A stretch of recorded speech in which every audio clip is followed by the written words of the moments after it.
There's nothing, no education, no family life. To all the moms you'll see, my job's today, get gone tomorrow, be broken up gutter.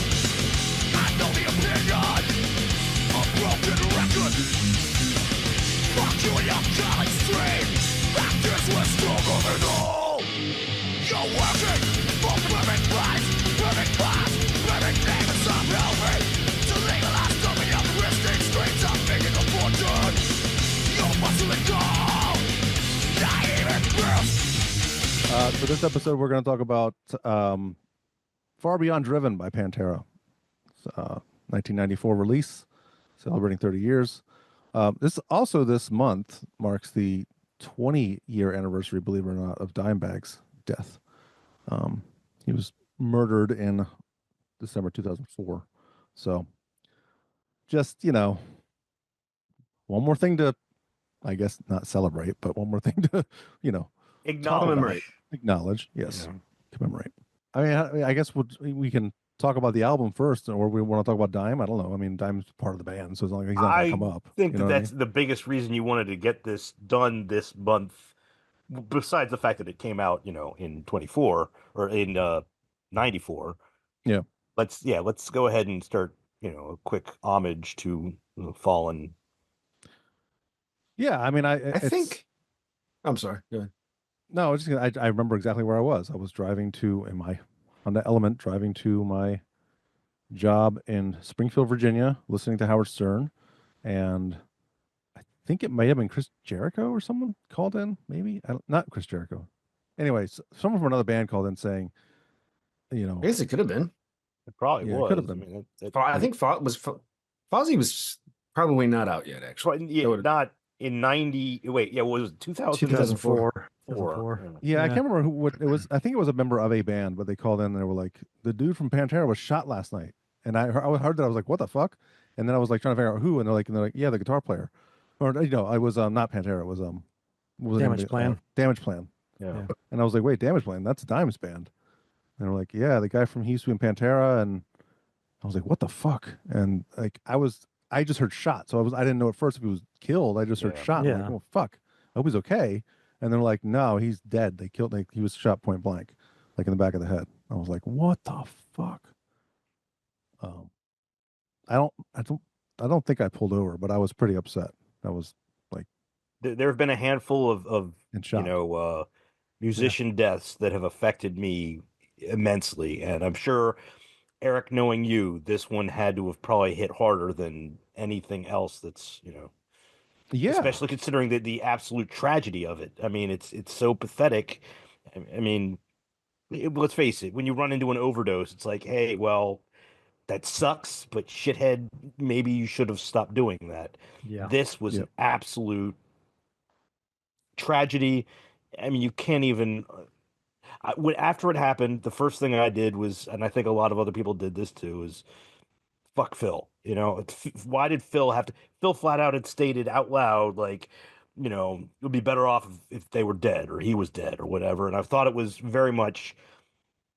things that he had said had I guess, snowballed. This was a personal attack based on the bullshit, the infighting that Phil had kind of started. As it turns out, that is absolutely and completely incorrect. This dude thought that Pantera was reading his mind or something. The dude definitely had some serious mental issues. Oh yeah. And the thing was, is he thought that, as he huge Pantera fan, and he thought that they had stolen his music and had kind of was somehow using his words, something like that. I don't remember all the specifics. The dude had some serious mental problems, and I'm not sure what his reasoning was on how he felt, that this was what needed to happen. But unfortunately, security, it's not even that security was lax. It's just that, who was to think at that time that anyone would, walk in with a gun to, shoot like an international rock star. At that time, let's face it, having Damage Plan come in and play a small club where tiny club. You guys could easily hop on stage. There was, there might have been a barricade, there might have been something, but let's face it, it was a small enough club where you could seriously be interacting almost directly. As we were just talking Yeah. about being there with Clutch, Yeah. you're sitting there staring right at him. Like you could be right there. And unfortunately, in this circumstance, this fucker, pulled out Yeah. his gun and, And I can't remember if he came in through the back because I know he shot him from, like, he walked behind the stage and shot him from the back. Like, I don't think he forced his way from the front. I think he came in through the back, and I think so. because he shot him in the back of the head. Mhm. Yeah. And I mean- the poor guy who got that call, who had to come in and kill the guy who murdered Dime, like that Oh, guy. the police officer. Yeah, the police officer who came in and did I that. think he Like, just didn't he just hear it? I thought he just heard it happen, and It's possible, yeah. like he was just outside the venue. I don't even know if it was called in yet. Yeah. But we should also mention the security, one of the security guys at the venue also lost his life. Yeah. In this tragedy. And that, like, let's face it, that guy, charged the dude, that's some balls. This guy wasn't trained. He's just, a bouncer at a rock club and, saw this happening and he did what he did, he got more heart than I ever will. Yeah. Charge the guy to try and stop further, life loss from happening, and he lost his life as well. We should add in his name at some point. I don't have any of this in front of me right now. Let's see. Jeffrey Mayhem Thompson was the head of security for Damage Plan, who tackled Nathan Gale. That was the guy's name who killed Dime. Also, John Cat Brooks was taken hostage by the guy and injured by Gale. So, Well, let's talk about the positives. Let's talk about the positives that came from that man's, what's the word? When somebody is a virtuoso. virtuoso. Let's That's talk what about his virtuoso, because he is, Eric, you have always stressed that he, hands down, possibly was, the best. The things that he could do. I think so. I mean, I always hear, like, say, what's that guy's name from Slayer? When he was, in Megadeth for a minute and a half. Kerry King. Kerry King, he always says how, like, oh my God, the stuff that Dave Mustaine was doing, there's no way in hell he could ever fathom even coming up with that, let alone being able to play it. According to you, you would say that, Dime is No, yeah, I've always thought he was the best. I mean, personal opinion, but like the shit that he does on guitar, I don't. To this day, I still haven't heard other people do. Like, I know Eddie Van Halen was the inventor of a lot of that stuff, and like I said on our '70s episode, I could hear a lot of the stuff that Dime pulled from Eddie, but just I think he took it to another level. I think he took it even further, and with like the squeals and the just he. And we talked to Craig LaCicero about this a little bit too, is the fact that I think Craig put it in that he had it in his right hand and his left hand. What he meant by that is like he's a riff master, like he can write some fucking crazy, fast riffs, but he can also shred like a motherfucker on the guitar. So, and I always love that about guitar players that can do both really well. And I think Dime was the master of that. Like, and also I love solos that are more melodic and that just aren't showboaty. Like, I think Dave Mustaine is a great guitar player, and I think people like the guys in, oh fuck, what's the name of that band? The progressive metal band. That everyone in the band is like, Dream Theater. Dream Theater. Like the guitar player in Dream Theater is amazing, but it's a lot of these sweep arpeggios and all these like I'm just showing off, and it's just as many notes as they can do in a second. And I much prefer the solos that are like the solos in Hollow and Floods and songs that are just like more memorable because you can actually hum along to them, and you know what I mean. Like they match the rhythm, they match the melody that's going along with the song better than just a guitar solo that's going to be wanking for 2.5 minutes. You know what I mean? So that's what I've always loved about him as a guitar player. In other words, he has integrity, unlike a bunch of wankers that are just trying to show off. Yeah. So. And I mean, we'll get into to Far Beyond Driven, but some of the fucking riffs he wrote, good lord! Oh my god! Just, I mean, and not even just the heaviness of them, but just the creativity behind them. just the different types of chords he was coming up with, and the weird noises he was making with them. You know, we'll talk about Becoming, but come on, like Jesus fucking Christ, it's crazy. So yeah, probably. I mean, you know, and this album came out in '94. You know, we were writing songs as a metal band in '94, and of course, they were probably my biggest influence, them and Metallica, for riff writing. So, you know, it was a giant blow when he was killed. Even more so for me than Cliff, just because when Cliff died, I was aware of Metallica, but I wasn't like a massive Metallica fan. You know what I mean? So it He hadn't wasn't affected you as a musician as well as a fan. right, right. So I think this impacted me much more than, I mean, Cliff's death. Obviously, that's probably the biggest blow in music in music history for me as a Metallica fan. But like as a guitar player, yeah, his death was probably the most impactful to me for sure. So sorry, I kind of hogged the spotlight there. I don't know if anyone else has anything to say. Well, I'm pretty sure you kind of have the most to say about that. I mean, let's face it, two bassists and a drummer aren't gonna, be able to share the effect that a certain mastermind of the six string might have. Now, I was reading about the whole Dimebag being murdered thing. It's pretty gnarly. Yeah, yeah. The officer did respond to a 911 call, by the way. Okay. Yeah. Shot that fucker right in the face with a shotgun. I don't think he's a cop anymore. I think he went through many years of therapy and left the force because I would it's just imagine like, that's how could you that's- go back and, I mean, I guess some people are not as affected by it than others, but to have to deal with that and just witness that, it had to have been traumatic. You know what I mean? It's awful. Awful. Yeah. So. Yeah, there were more deaths than just those. There was a fan who tried to help Dime. He got killed. Hmm. Yeah. Just fucked up.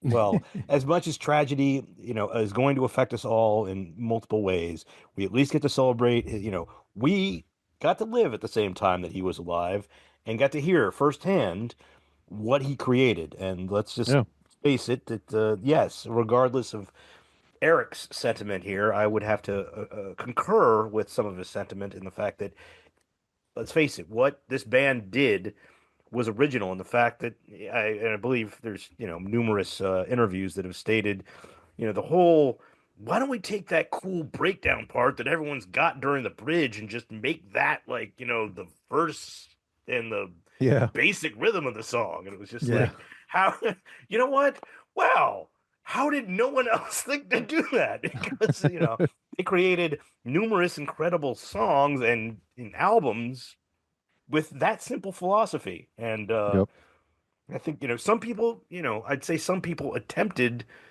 to kind of follow suit on that and failed drastically, Yeah. Yeah, absolutely. So it's great. Yeah, for this album and the one prior to, I think, were their pinnacle. Yeah. Oh, absolutely. Yeah. Yeah, and they like you were saying, like let's just take the good parts that we're writing, because a lot of bands would well, during the verse we're just gonna do this thing, like we'll save the good part for this, and they're like, these guys are like, fuck it, like let's just keep. It's like all steak. Like we're not gonna have sides. Right. We don't need that broccoli. Steak and ice cream. Here we go. Like that's all we're gonna do. Yep. It's easier to say you're gonna do that, Yeah. Like, Yeah. They just had. I think the Abbott brothers just had that magic where they could. Well, I was thinking about this too when I was listening to it the other day, the album, and they never were like they were more than the sum of their parts, because when they split up to do other projects, they were never even close to Pantera again. No. So there was something, there was a magic there that is, and even the version of them today, like it's not the same with Zach and Charlie Benante. Yeah. So and as much as they were close personal friends of the Abbotts, they do it in honor of their friends. I think they'd even concur with your assessment that, we're doing this just so that people can at least see and experience this as much as they can because Mhm. you weren't there and you didn't get the Yeah. chance. And hey, the four of us, I think one time even all four of us at the same time got to see them together. Yeah, yeah. Yeah. So We saw them in Jack's before they were Oh my gosh. super huge. You know, One of the most Yeah. memorable concerts ever, for sure. It was Jack's amazing. and the Bayou. Yep. Yep. Yeah. It's insane. Yeah, I agree with you, Joe. The fact, like, I was talking to him about this earlier in the week. I feel like it's 1A and 1B for these. Like to rank these is so hard because they're both so good. Like Vulgar is better a little bit, yes, but like how a little Not bit. by I much. mean, I'm sorry, Not by much. Vulgar is one of the best metal albums that has ever been produced. Yeah. Vulgar didn't have good friends and a bottle of pills. Yeah, exactly. Yeah, I mean, well, this that's this is a great album. This is definitely And there was no cover, no cover song on it. So time out. Their version of Planet Caravan. yeah, but still, like Vulgar was all them. Yeah. And then there's I don't know. That's why it's a 1B for me. It's definitely second place. There is. I mean, let's face it. I don't know that there anything in the genre. I'm not sure beats Vulgar. I mean, We also, well, at least me, Eric, and Joe, we saw those songs, several of those Vulgar songs played live at that Half the Zax, album, yeah. Zax show. At Yeah. Jack's, yeah. And we had a First album. bootleg, like we bootlegged that show. So we were listening to those songs for like, Bootlegged it in how my many?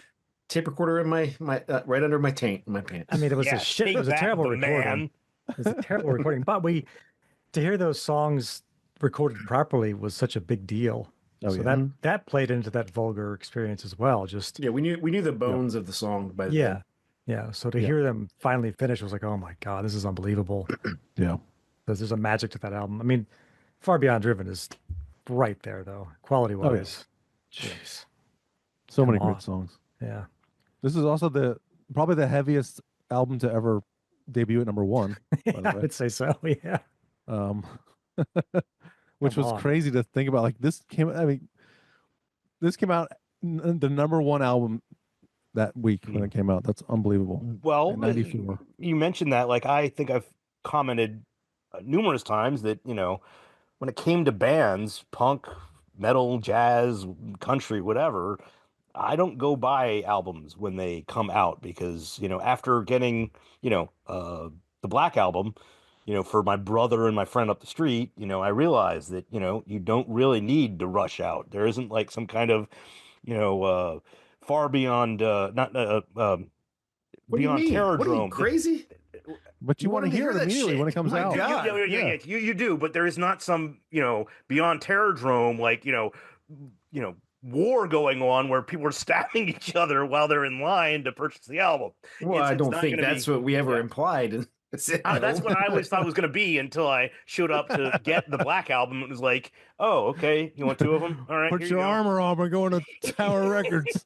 That was never like the Can't thrill mill, of man. it. Can't The mill. thrill, the No. thrill was get it in your hands, buy it, and put it in the car, and listen to Well, it. that's the thing for me. Yeah. I bought this album, I think on release day. This is one of like a whole whopping 3 albums I ever did that for. And I bought it from I bought it at Springfield Mall. I think it was at Sam Goody, or it might have been like a, tape place, or one of those, one-off, CD stores. I have no recollection where I got it. But this, I have no but that's idea another either. thing. Like, Well, if you only buy 3 records the day they come out, you're going to remember where you bought Well, them. I guess. yeah.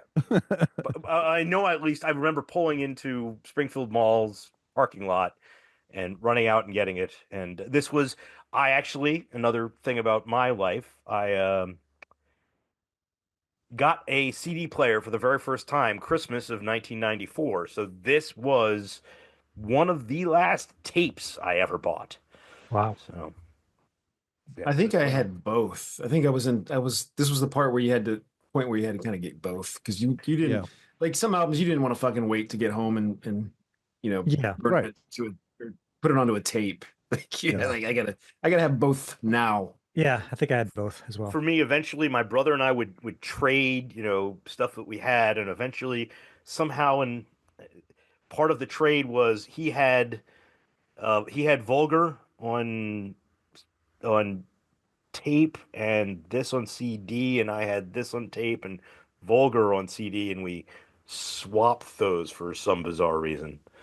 Yeah, because I think CDs and CD players in cars were still like kind of not the norm. Not at this everywhere. point. Yeah. Yeah. Right. yeah. I mean, I still had a tape player in my car in like 2005. So I had a Yeah. boombox with 6 D-cell batteries that I used because I didn't have. Yeah. I was like, "Fuck it, I need something." Yep. I had to do that when I drove for Zoots. 'Cause Yeah. all I had was Pizza Hut. all I had was radio. Was I not listening to the radio? No. It's crazy that we. I know. It sounded bad, but you just wanted to hear it. That's And something. now we have every album pretty much ever made, and At our fingertips. Yep. I say this all the time, and what do? I listen to fucking podcasts. Or YouTube. Watch YouTube all day. Yeah, like Yeah, it's once it becomes that easy to do, you're like, well, I can do that anytime now. exactly. All the novelty's gone. fuck you, technology. We should get into some of these tracks, yeah. You want to Well, discuss the album cover? And Yeah, let's some talk of the- about like Oh, production yes. time and the Yeah, we've got this yeah, one and here. my God, the production. We got it. Yeah, Oh, yeah, of course. I think they got this album cover right because that alternate album cover is kind of It's not. stupid. It's It's kind of gross, yeah. Yeah, It's metal up your ass, but it's To literally the extreme. yeah. It's not a cartoon. It's like a No. dude's ass with a drill going in it, and it's like Yeah. I think the skull is better. What are we talking about? Oh, You don't know this album cover? This is, you can't really see it. I'll I If you- can't. it's on Wikipedia. You can look on Wikipedia. It's on there too. Yeah. You can get That would banned from take effort. YouTube. There's a dude's ass getting reamed by a drill. Was that the original cover? Yeah, this is the original cover. Yeah. You should have Time seen out, the time out. album. You should have seen the cover they wanted to do. I bought this day one on tape, and it did not have that. No, No, that no, was the record company was like, nope. Yeah. Yeah. At first they And were later- like, it's okay. And Bobby Bobby, no. Bobby Fleckman was like, no. Bobby Flackman. You've got a, you got a dog chain around her neck. Such a fine line between clever and stupid. What's wrong with being sexy? Sexist. Oh, sexist. There was a thing called the Driven Down Under tour, this box thingy, and it had the original CD as well. Oh, okay. That- Yeah, that's what they, and they later released this on vinyl and CD and everything. So Yeah. And like, you why couldn't did find it. you Did you get that in Pittsburgh when we were up there? what this? No, the record. The last time we were up there. You've had that for a while? I've for had a this while, for yeah. I've had this for a while. So I think Eric has too. Yeah. yeah, don't I know just what- can't believe that they have a guy's butt and the album is brown. I'm like, you're really come on. Coordination, man. They're going all out with that theme. Yeah. Somebody Might as got well, I guess. paid to be like, you know what? Yeah, it's gonna be brown. It's too much poop and butt on that cover. I just don't need it. Ah, Come on. Oh, I don't have a good No, soundbite for no, that. I don't think anyone ever accused them of being classy. No. It's very Pantera, that's for sure. shit. Now I kind of want the original, the blue. I want the blue Yeah. album cover. On Yeah, I vinyl. know. I kind of want that too. I kind of rather have that. Yeah. That's probably hard to find. I doubt it. I don't know. This is a pretty big band, and this was one of their best albums. I'm pretty sure you're not going to have an issue getting your hands on that. Especially considering looking at that one being an ass getting drilled. Pretty sure no one in their right mind would purposely and intentionally be like, "Man, I got to get that. Put it on my wall. I'm gonna I mean, I got it for the novelty tattooed on my aspect. but forehead. Yeah, it looks like I'm a it's pretty- real fan." Yeah, it's out there. All right. We want to get into production, right? We want to talk about that. Yeah. We didn't introduce the band either, but in case you don't know, Phil Anselmo on vocals, Dimebag, Darrell Abbott on guitar, Rex Brown on bass, and Vinnie Paul Abbott on drums. And the producer was Terry Date. Of course Yeah. it was. Of course. Did he do The next one, the 96 album too? Yes. It's a great Tranquil. southern. Yeah. Great Southern Tranquil, yeah. Mm-hmm. Well, yeah, production-wise, it's fantastic. I mean, it's Terry Date, so you can't really go wrong. Yeah. I think it's their best sounding album too. Like it's my favorite production, I think. Like the bass, this is finally where the bass guitar really sounds good. Like it's even in the mix. You got a little bit of distortion, I think, on it, Mm-hmm. Yeah. which gives it I some noticed that bite too. and some teeth. Since it is a little bit hard to hear and vulgar, but yeah, like Yeah, that's true. sounds meaty here and good. Yeah. The drums sound like Pantera. Yeah, Yeah, I mean, I think it picks up the drum-wise. I think it sounds pretty similar to the Vulgar Display. Yeah. their drums have same- sounded good for all their albums, Oh yeah. all the canonical all, albums. all the good albums. I mean, Yeah. speaking real of albums. the Those drums on virtuosity Projects in the of- Jungle, man. Tell you what. Yeah, speaking of the virtuosity of Dime, let's face it, his brother wasn't no scratch. No, yeah. oh my Kids. God. That guy was one of the We'll get to becoming one of the best in the business himself. So Yeah, absolutely. I will say, and I think I talked about this when we talked about Vulgar Display. As weird as this sounds, I do think that Dime's tone sometimes is a little bit too, I don't know what the word is, like needs more bass a little bit. Like Yeah, it's I too noticed that. trebly. Sometimes, bit. but not all Okay. the time. Sometimes. Sometimes. As I've learned more about mixing, there Is it there's frequencies?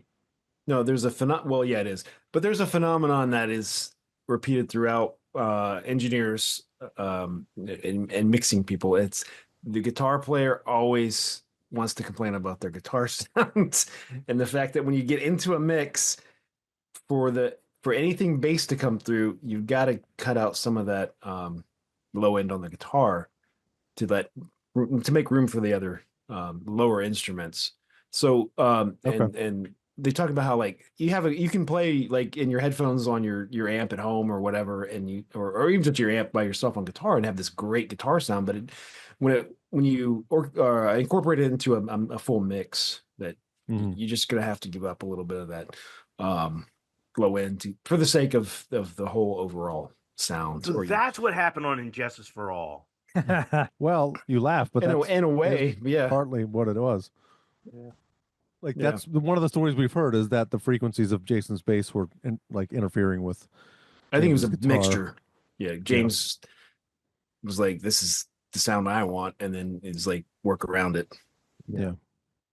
And I think there was hazing and going on as well, whether They said they were subconsciously or on tour. not.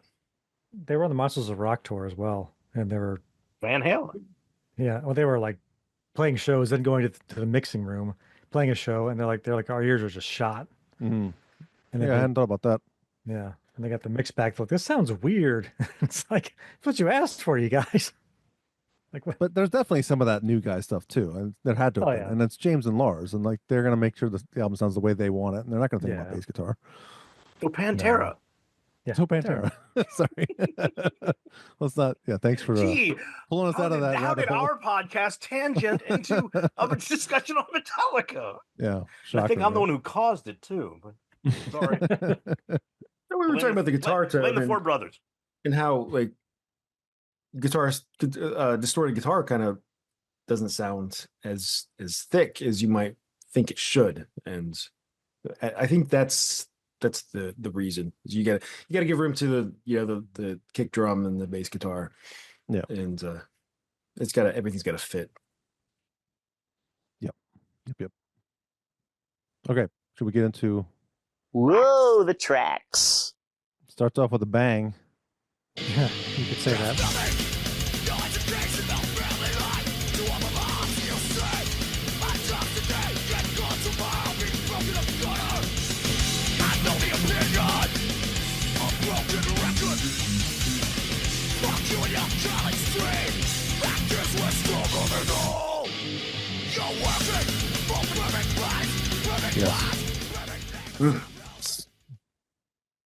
Yeah, that song, and then I get that heavy part at the end. Oh my god! Oh my God. This Play that. At the middle part. The Is that middle what you're part. talking about? Yeah. I was talking President about the very end. insufficient. Oh, I Oh, think well, that I was could. the middle. Yeah. I guess that's a bridge kind of. Yeah. Yeah. I love that Going riff 12. because it's a power chord that goes into the major, like right. It's I think it's an F and an E on the E string. Keep the C. Yeah. Yeah, that's right. You just lift your down on that, yeah.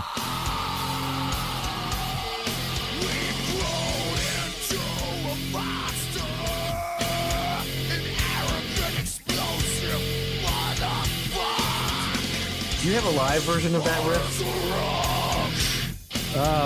Is that on the live album? I think it is. Find it. Because it's like twice as slow. Yeah. I think it's on the official bootleg. Yeah, it is.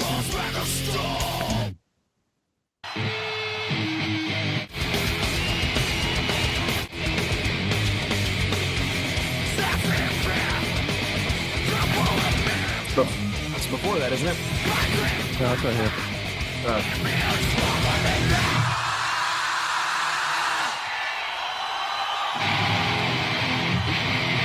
Oh, yeah, they didn't do it on this one. Oh, no. This is the... I know we had a bootleg that was. I mean, it was crazy you're slow. right. Yeah. Yeah. I'm sure it's on YouTube, but that was just the 101 proof or whatever it's called, the live. Yeah. Yeah. I'm sure there's something out there where they do it slow. But... What's going on in that guitar solo in that song? There's a really weird effect. Oh, I never was talking about that little. The weird sounding, probably a Yeah, pedal of some it's kind. like an octave something or other. That's a weird riff too, right there. Yeah. It's not even really a riff. No. Slide, you know? Yeah.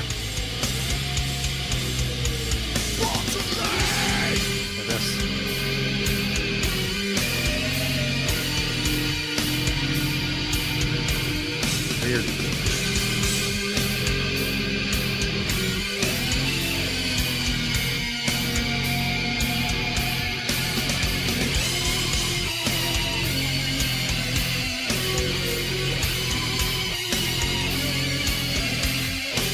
I don't know for sure what it is, but it sounds to me like there's only two guitar parts going on.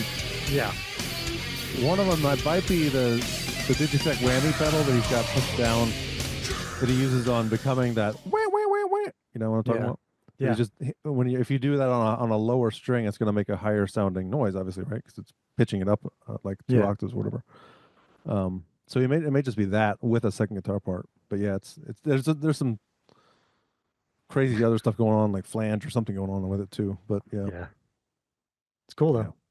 I mean, cool. You'd have to say, listening to that though, that sounds like the easiest solo that he does, but it's him messing around with the sound. I mean, it sounds like he's actually just holding notes for extended periods of time, but that's part of the mastery of the instrument is being able to play a simplistic solo and having it fit the way it's supposed to, you know? Yeah. Well, because do you think Megadeth would ever have a solo like that? No, absolutely not. I can tell you, we could have had Justin Hasler on this episode because he is not really a fan of the guitar solos on this album because of that. Because it's not as...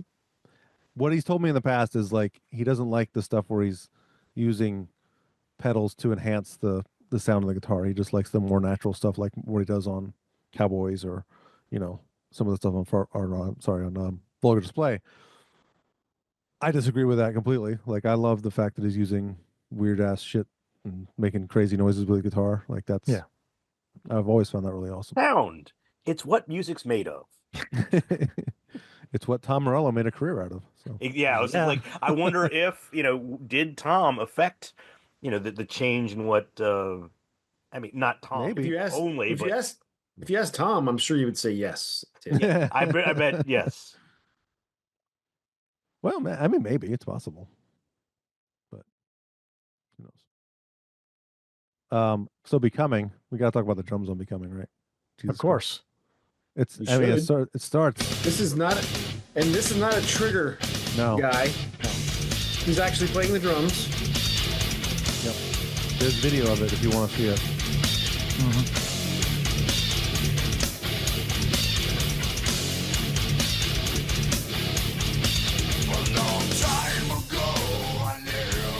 Funny about that is like that sounds difficult as hell. I'm not gonna lie. Yeah.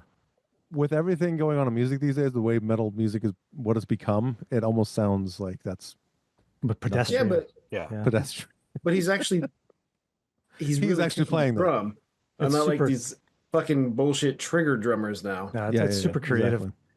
that Yeah, barely touch anything, and it's like, oh, you triggered the sample of somebody Yeah. playing. Yeah.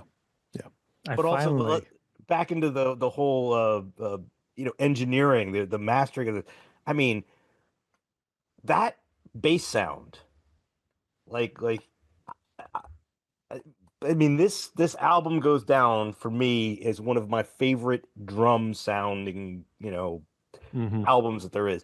Like I just feel like they got exactly what he was doing, and you hear it all so precisely. It's like exactly what he wanted to kind of connect with. It just You talking about the kick drum sound? yeah. I would say, I mean, the entire set, but Yeah. like Yeah. that, like just like this is a great example. Like you hear that at the very beginning, and it's just like it's you could hear kind of the wind going down on on his pedals at the same time you hear like the connection to the head. It's just like it sounds perfect. You hear Yeah. exactly Mhm. the way it should. It's Not to mention the riff that's behind it. I mean, yeah. good lord! Like not only are the drums amazing, but they've got this fucking awesome riff behind it too. yeah, that bass drum pattern is. It took me a really long time to.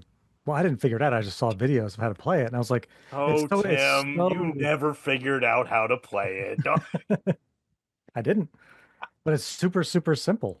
It's not simple to do. But what he's actually doing, What are we talking about here? the bass drum pattern during that crazy riff. Yeah. Yes. So you start with your left foot, you go left, right, left, right, left. It's really. I had that video I sent you on Instagram that the guy plays it really Yeah, yeah. slowly. It's Mhm. like, I can add that in post.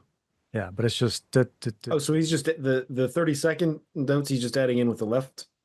you start with your left, you go left, right, Uh-huh. right. You just do a bounce on the right. So it's that. It's just this. The left side's bouncing, and you go. But doesn't it doubles up for like it goes into 30 seconds for part of that pattern, right? Because it's like dun, dun, dun, dun, dun, dun, dun, dun, dun, dun, dun, dun. Here it again, yeah.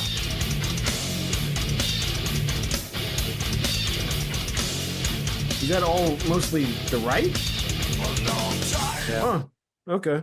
Just that. I can do it with my hands, just not my feet. I Yeah, can that's it. do it with my feet. And it's. I thought it was way more complicated than that, but it's. Hmm. It's just I could hear that. Yeah. yeah. Because I think that when you combine it with the riff, it just all sounds insane. You're like, I can't. It's impossible. I can't do it. Yeah. And then you see someone play it slowly. You go, oh well, I could probably learn that. I'm not going Right. to, but I probably could. You probably should. Just I want to. I've tried practicing it, and then I get away from it. And then when it's one of your white whales, you should do it. it is, yeah. It's just it takes a lot of discipline to Well, start left and go right. Is your brain just it's weird? It gets all fucked up in your head. You're like, why am I Well, starting you with could my get left foot? really good at like doing the double on the left. You could do that. That sounds worse to me. It Yeah. does. Yeah, it's worse. But it'd be a good trick.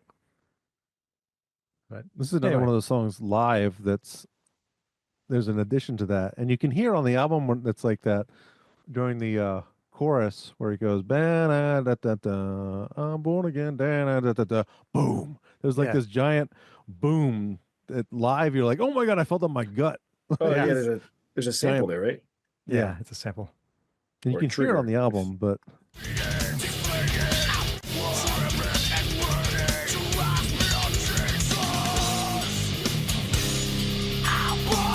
that's a snake size, right? Oh, no, after Becoming. It's the last one. Yeah. Yeah, you can't even notice here. You're not going to notice it here. I wonder if I can find it on. Yeah, the live version should have it, but you need pretty good headphones too to really Yeah. get the, or a nice system in your house with That's an subwoofers. awful bootleg. Jesus Christ. Yeah. Yeah. Anyway, it's way better live to hear that because you can hear it on the album, but it's not. No, very when you're noticeable. seeing them live, it hits you right in the stomach. It's just, you remember, it's like that Danzig song, Her Black Wings, when they pipe in the Oh God! keyboard bell. part, and we were right in front of that fucking speaker. That one shot, I thought I was gonna throw up. I was saying, no, No, don't do it again. No. Oh my God! Boom. Oh. Yeah. those are big speakers, guys. I have to turn it up so loud. God. Yeah, that's not necessary. Also, the end bass drum pattern at the very end of the song is Yeah. crazy as well.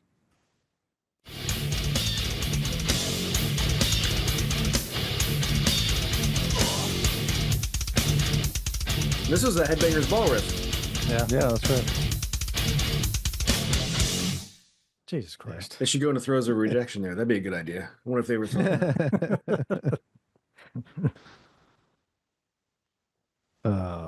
5 Minutes Alone. That was not the first video song. The first video song was Unbroken. That's actually the first song I Yeah. heard on this album was Unbroken. Yeah. It came out with And the album. That's why we wanted to go buy the thing right away.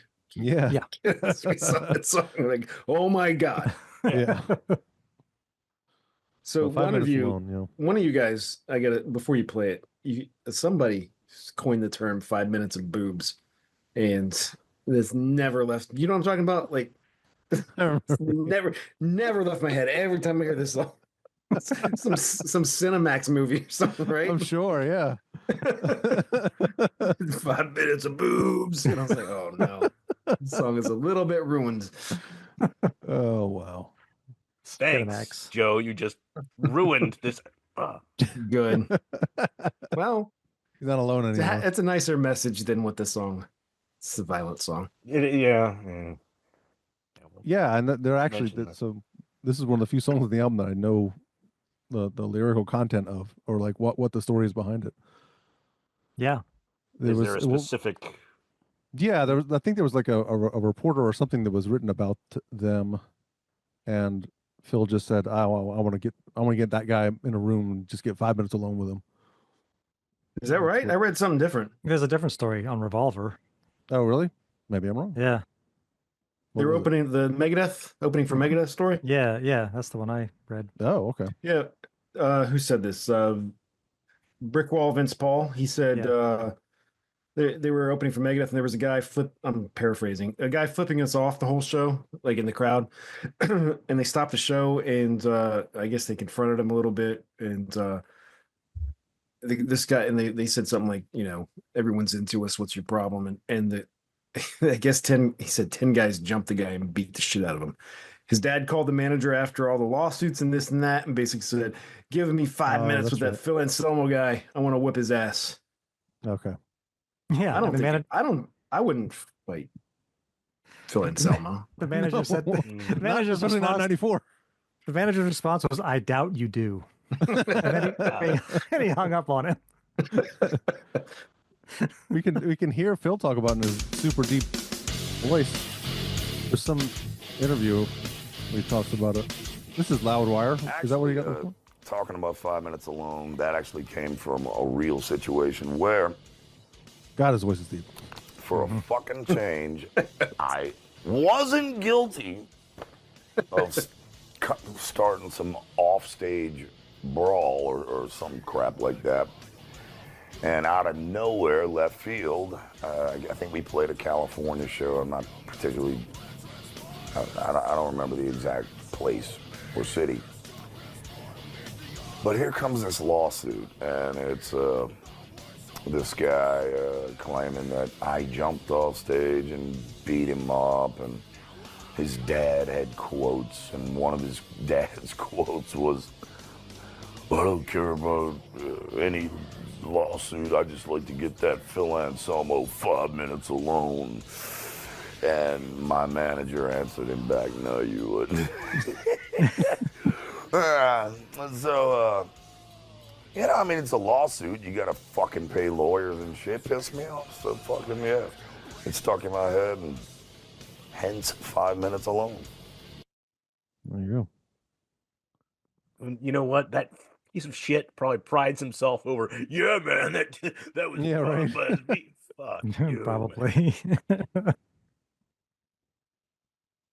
It says that when they played it live, it's a Van Halen.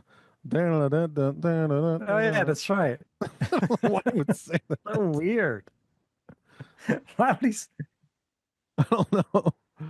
Van Halen. What, in that breakdown part? yeah. Yeah, because it sounds like Why Can't This Be Love? A little bit. That middle part. Does it?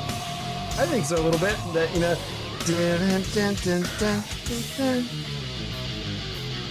I don't know if it's before or after this. Now what does he say here? Oh, here. No, that's not the part I was thinking of. No, What it's did not he this say? part. It bites a broken glass. Head bangs Is that on what he broken said? glass. Headbangs on broken glass? I don't Head bang. know. That's what Spotify Ooh. says. Head bangs on broken glass. That's not bad. Yeah. I think that sounds accurate.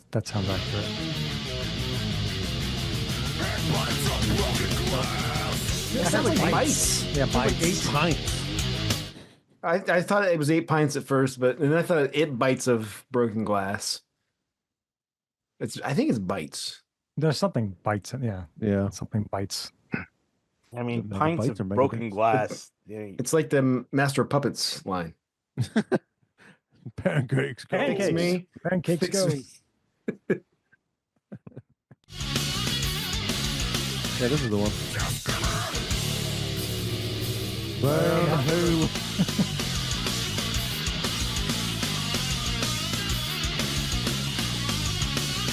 I mean, okay. It's just Van Halen tuned down to C sharp. It is like the only riff in the song that's not Yeah, it's random. really related to it. Just a little transition riff, you know? Yeah. Bass is God cool. damn, the bass sounds good there. yeah. This riff. This one. I love that he used I the always- symbol. It shows the symbol. Yeah. I love in the video too. They show that in slow motion, him doing the whammy bar, and all the strings just to go, Yeah. flopping in the breeze. Like, oh, that's so awesome.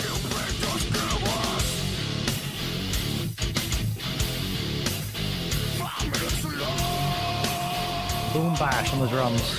Oh yeah. You know, I feel like we have Keep it to simple, stupid. give Rex Brown credit every time we talk about Pantera because he's so overshadowed Yeah. totally by everyone else in this band. And But- he's such a fucking good bass player. Like, you know, That's So, what's yeah. like. I love the fact that this band did not, so many goddamn metal bands pull in a rhythm guitar player but these guys didn't, and that makes it so that Rex fucking, shines like it a little bit right there. Yeah. As the solo is going on, you flat out hear him holding the fucking shit going down, and he's not just playing the riff. He's Yeah. throwing in like a little bit of fill there, and it's not just simplistic bullshit. He's not just slamming the E. He's playing some badass licks. Mhm. Oh, Funny enough, it's funny you should mention that because there was an interview with him that I saw recently where he said he actually did play a couple of the rhythm parts on Cowboys from Hell. There's a rhythm guitar part. well, like I there's mean, some yes, I'm background sure they rhythm guitar. recorded. Well, but he was the one playing, which I thought was interesting. Like, why wouldn't Dime just record that? But Yeah, it's weird.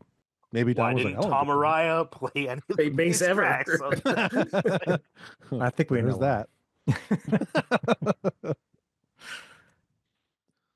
I'm Broken is next. We're going track by track, but I guess we kind of have to. With this. I mean, this is the big one. This is This is the biggest a- album of '94. Yeah. Yeah, for sure. Well, I don't know that I'd agree with that statement, but What's better? Johnny Cash. Doesn't count. Oh, and Rex And metal, I mean. does some great backing vocals on the live version here of this song. And some Rex great or naked Dime? pectorials. Isn't it rap? I thought it was Rex. The Wonder, that stuff. That's Is Dime. that? Well, he's better than I thought. I didn't even know he had a mic. Dime, yeah, he did. Yeah, that's right. Yes.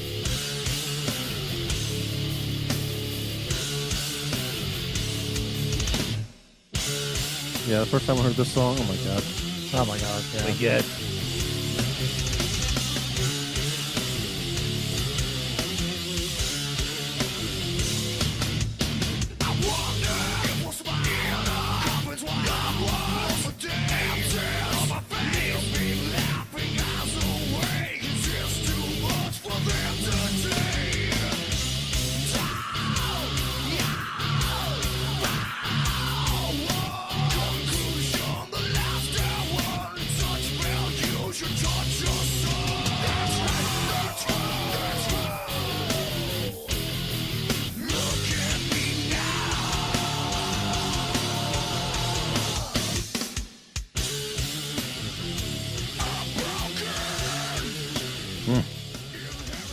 Great song.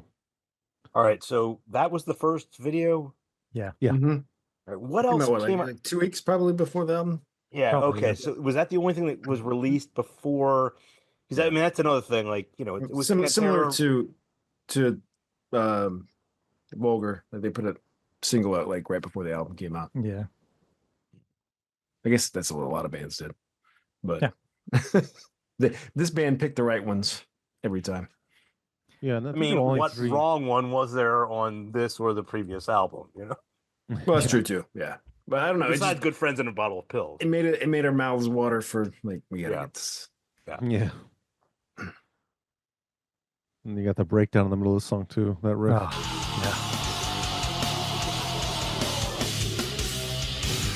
Well, good solo too. Yeah, We'll good keep solo. playing this. More bass. Yeah. Nice, clear, precise bass drum there.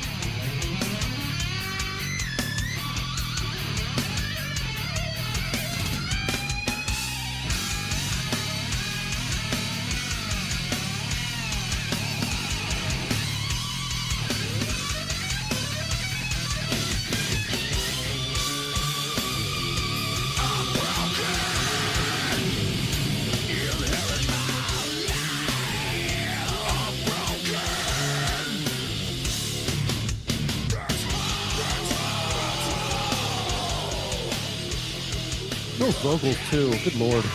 Yeah. This and Vulgar's play just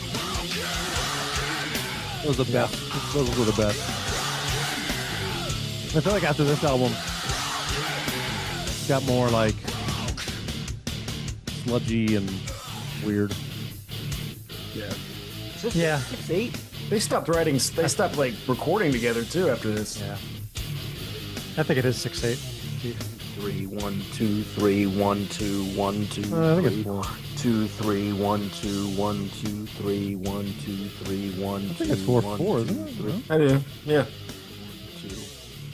I know there's 6 of those dun dun dun dun dun dun before it gets into that. You have to. I don't know.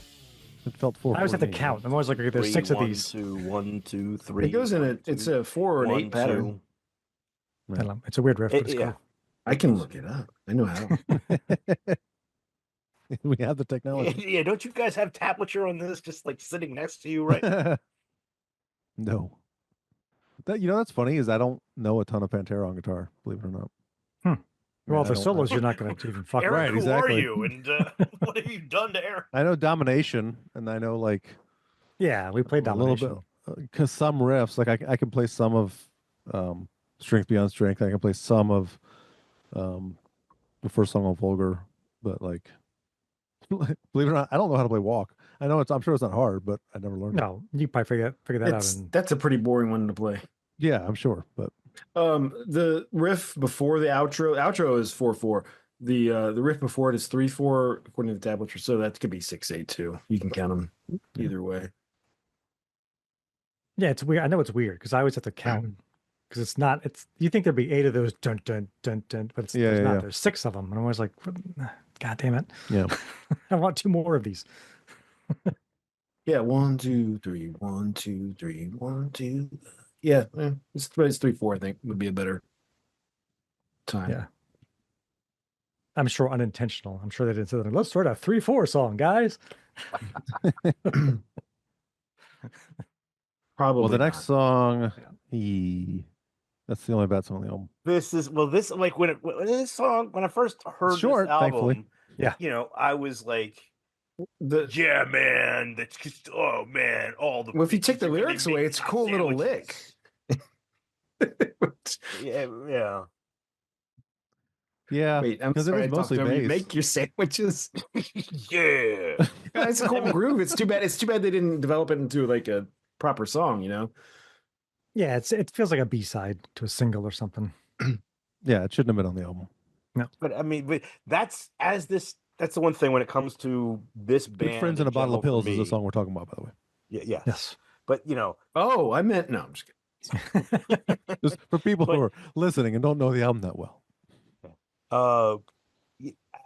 As I slowly, developed further out of metal and into whatever else, K-pop, well, that's the one thing. Keith pop. This band's audience seemed to get more into the good friends in a bottle of pills, kind of message more than, I don't know, anything else this band was about. I mean, and just like the kind of the more drug mentality and celebration of or I don't know, like Was this a window into Phil's decline? Maybe a little bit. yeah, oh, Well, absolutely. this "I'm Broken" was too, because that's what the song is about. Is his back was all fucked up, and he was in agony over that, and he was starting to get into loads of alcohol, and I'm sure Yeah. pills, and then he even says in this album, "I've done it all but tap the vein." Right? That's in this album Yeah. Mm-hmm.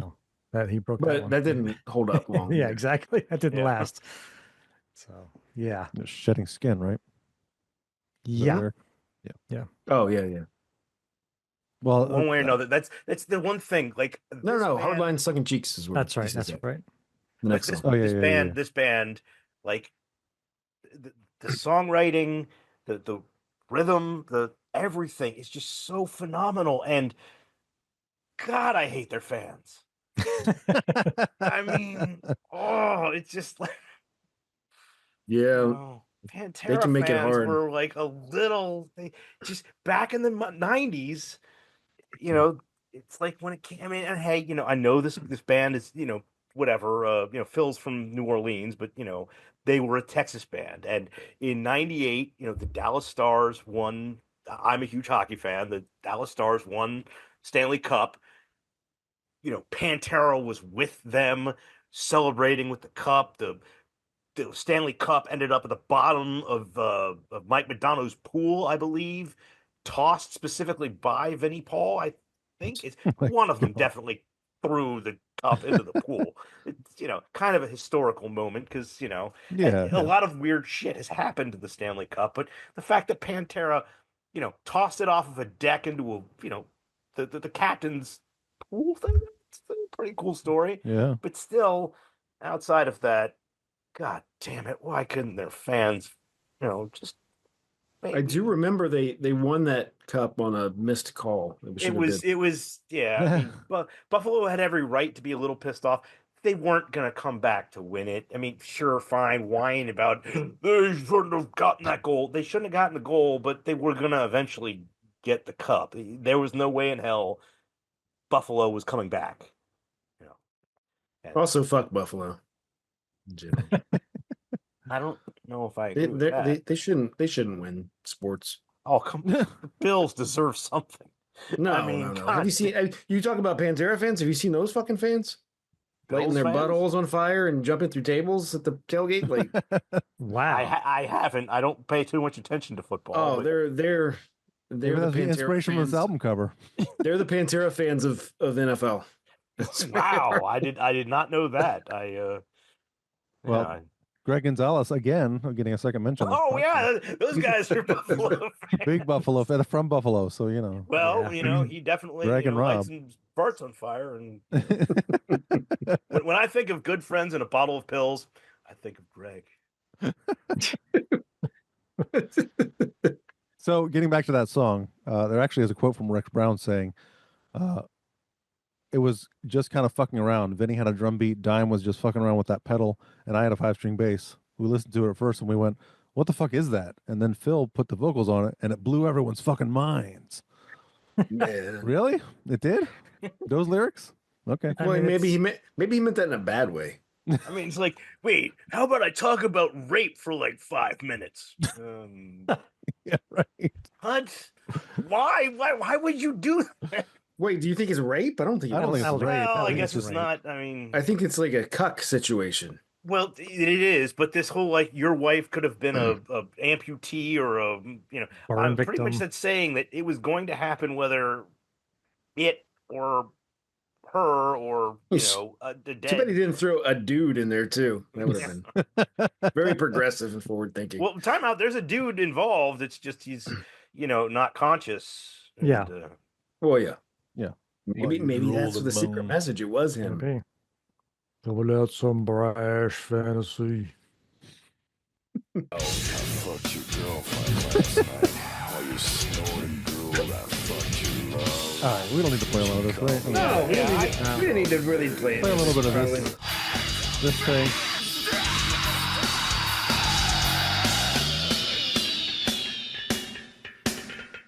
Yeah, that's about it.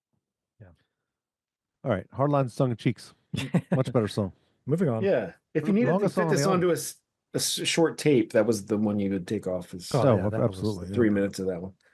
Yeah, the fuck? I Hardline's Tongue in can't take Cheeks this says 7 minutes long. Let That's me see. crazy. Crazy.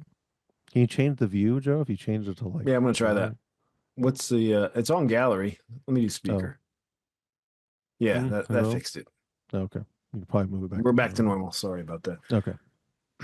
I love this song because because I was very anti-religion vocally in high school and after, and probably still, but I'm not as outspoken and angry against it. But I just love like heresy, back on Yeah, the yeah, yeah. Cowboys. It's like fuck yes, there's somebody singing about this shit. In this song, he kind of criticizes Christians. Well, not kind of, I guess he does. I mean, the lyrics don't make sense to me for the most part, but he's mad at Christians at some point. Yeah. That's the chorus. Yeah.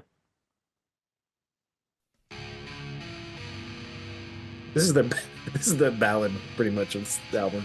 Yeah. Yeah, that's For the the thing. cover. Yeah. The only slowish, almost Big clean riff. tone. And then it goes Yeah. into double bass and Yeah. Yeah. And then fucking harmonics. Oh.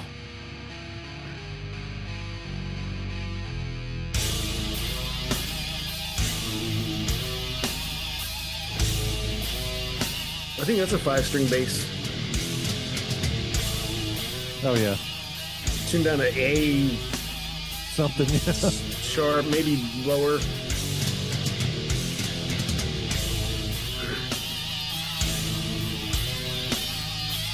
I actually saw them play this live when I saw them in Utah with Anthrax.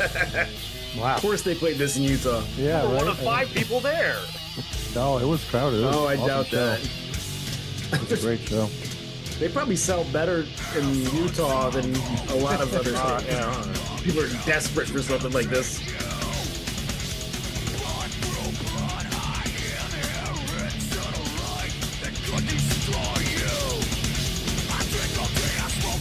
Ride to China. Yeah. There it is. The little peppermint.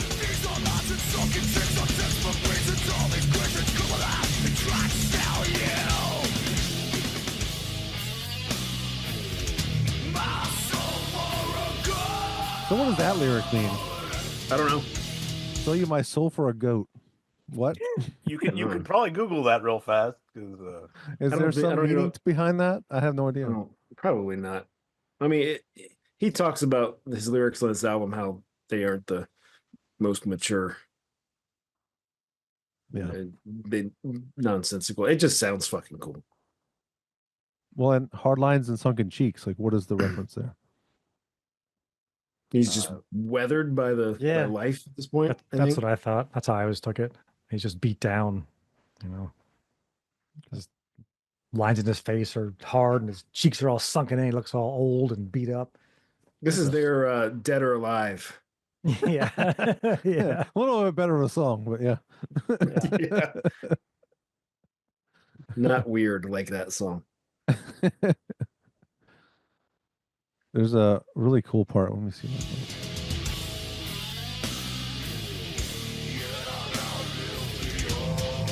Might be it.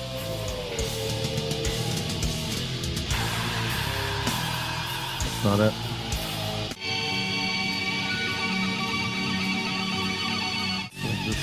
Yeah, this solo here is awesome. It's awesome. It's awesome. The bass is awesome there too. Just the sound.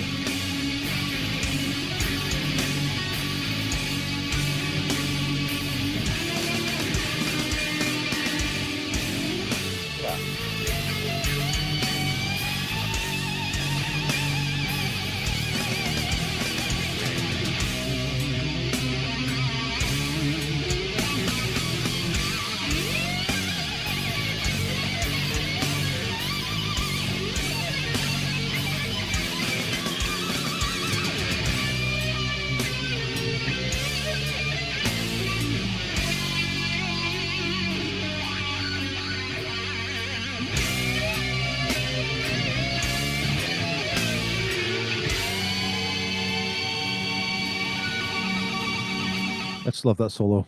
Yeah. So good. But it's Joe said the bass line there. Like, I mean, there's Yeah, no, that's right. what Rex does in this album should somebody I'm sure has written a senior thesis on like this is why bass matters. Listen to what he's doing during all the solos. It sounds exactly what something should be happening right there. That should be like going down underneath what this badass solo is doing.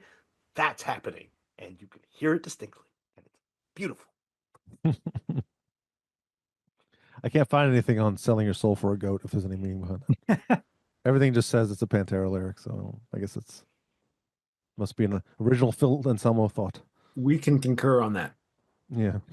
Another thing, like staring at this again, as I bought this on tape back when sides mattered, and I guess we were talking about the record earlier. Oh, yeah, this was on side one, wasn't it?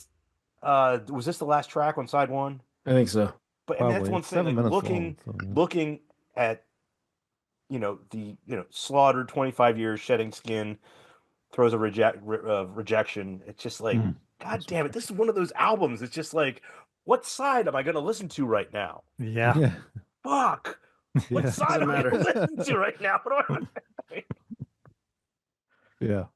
I mean, aside from playing a didn't caravan, matter. the second side is just like full of nothing but heavy, just fucking heavy. God. Oh, yeah. Exactly. I mean, normally there's that's the one beautiful thing about Pantera. I mean, I don't even own any of the other stuff after this album, but for at least this and Vulgar, it's just like it just doesn't stop.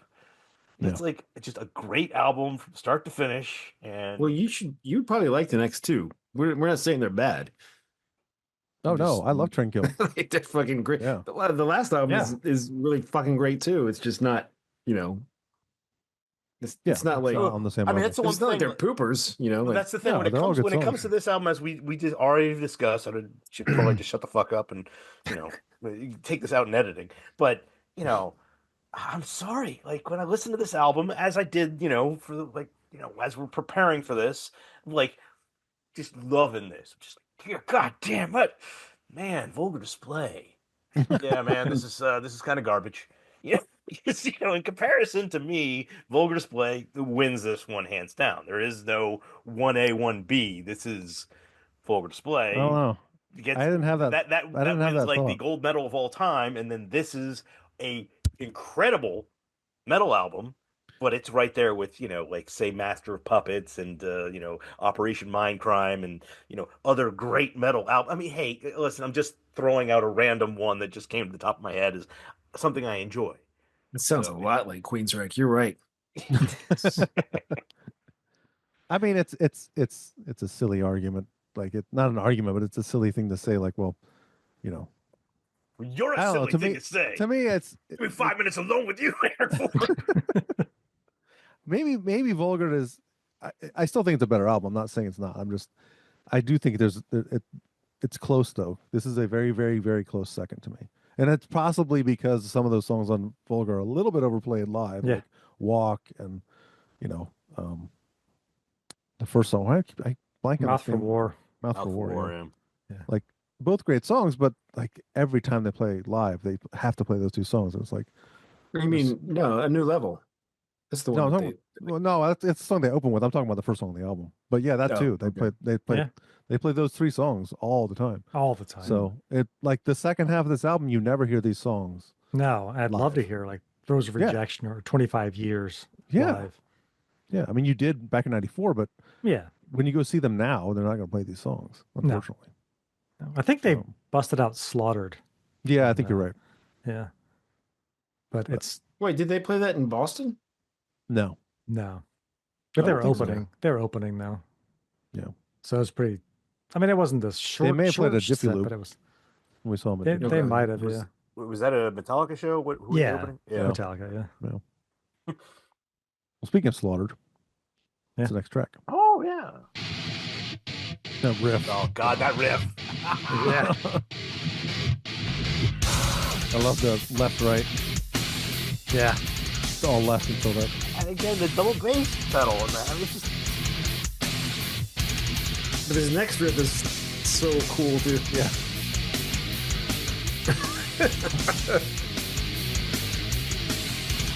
It's a weird. Almost Mouth for War-ish, actually. Yeah. His vocals. Yeah. Distorted, I think. yeah. Or is he just doing it himself? I don't know. Might be doing It's like he's doing that thing with that. Yeah. You're like. Yeah.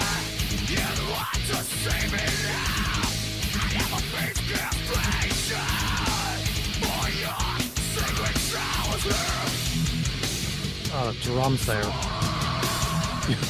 Vocals and the drum. I know. This is like the ultimate pissed off song. And now that I think about it, this was definitely side 2, track 1. Yeah. It is. Yeah. Definitely is. Anyway, that's a minute of that song. Can we play another minute? Yeah. You stopped. What, We the- had a little the break breakdown in time, part? right? The lawyer's trying gonna to- call us on that. This part? Yeah. The drums here. Oh, Oh yeah.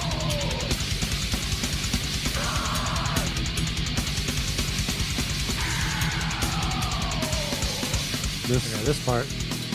Yeah. Oh yeah. his hand's never moving away from the snare. Like it's just always bouncing on the Yeah. snare. It's like bouncing. That's. That riff. God. Oh, it gets even weirder too. Yeah. Like. It's kind of battery-ish, I feel like. Yeah. A little bit. But This part right here. But it's weirder, by far weirder. yeah, Or blackened almost. Yeah. Or surprise your you're on dad. bass too.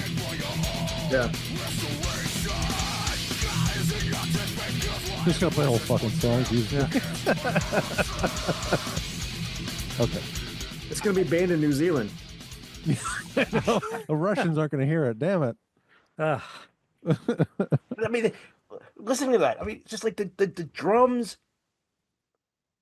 I mean, they're part of the overall. I mean, let's face it, drums are always part of the song, but like I feel like they're actually part of. You know, they're just not keeping beat there. They're No. literally like adding into the music element of it much more than virtually anyone else can fucking do. Yeah. Yeah. It's almost I mean, like the it's- drums are a riff themselves. Exactly, like this Yeah. is like the adding on the ride cymbal that Yeah, it's super weird. Yeah, It's just a These little are- gentle little touch there Yeah. that you notice it, you can hear it, but when you listen to everything else he's doing there, it's just like those little notes. He didn't need to just kind of add that in there, but it accentuates everything he's doing. It just makes I it know. sound so. It That's- adds so much to the overall sound of the song that is why he, in and of itself, he is just maybe not the best in One of the the best. genre, but he is definitely He's up there. absolutely in the Yeah. top 10 or something like that. God damn it, he's so good. And that Yeah. part, that riff is so heavy, but what he's doing on the drums is such a light touch to Yeah. do that. You're barely just sort of tapping. Exactly. But his feet are probably just pounding, but his hands are just barely just tapping. And it's like, who would think to do that? It's weird. It's awesome. It's he's a virtuoso of drums, of whatever the Yeah. fuck that is. Yeah. God damn. there's so many parts with this band that you can really tell on this album, maybe more than any other, where like you couldn't bring these riffs to a practice and be like, I wrote this song. Right. No. Like this is obviously they jammed. These are guys. It's like they knew each other their whole It's like lives. they're brothers. Yeah. It's like they're- Like this is just their stuff whole you lives. just keep playing and shredding shit, and then you come up with something like this. There's Well, no I mean, way like, these when you riffs would have, come like- out just from a guitar player going, "Hey, I wrote this last night." No.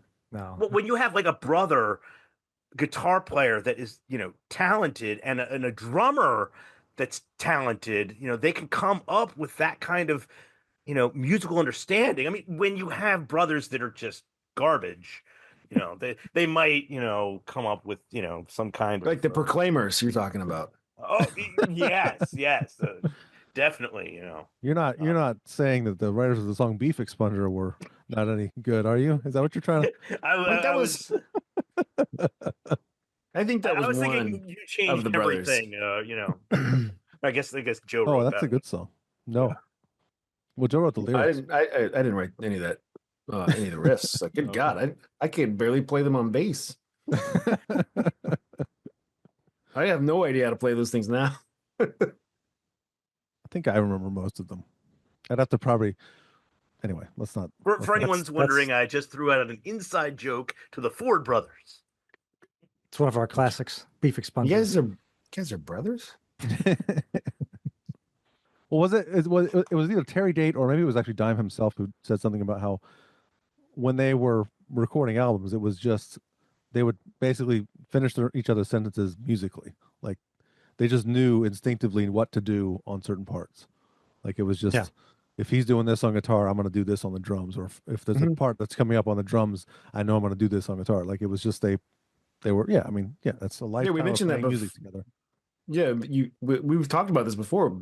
Guitar player and drummer bands, like brother bands, like obviously Van Halen's the big one. There's just something different, Like there's just something different about that. I feel like they just it's not psychic, but it's kind of like just how you know somebody that well, like it translates to your instruments too. Yeah, it's just because second nature.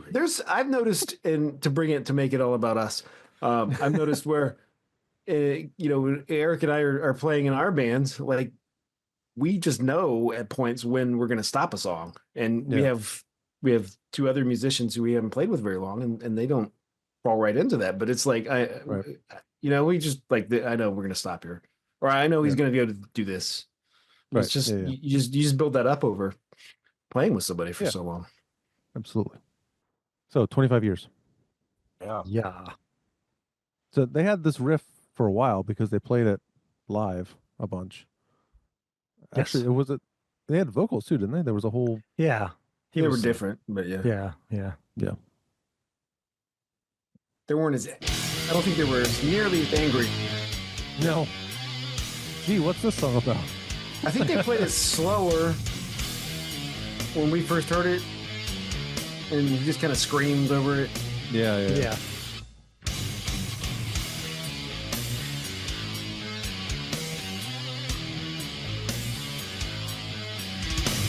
Great riff. Yeah. A ride cymbal. Yeah.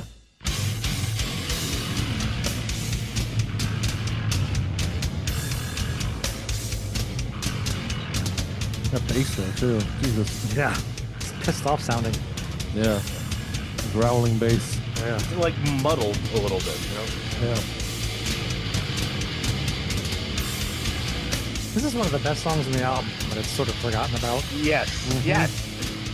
But I mean, listening to this entire album, each one of them just like, this is one of the best songs on the album. Yeah, but this one really is. It really is, Like- yeah.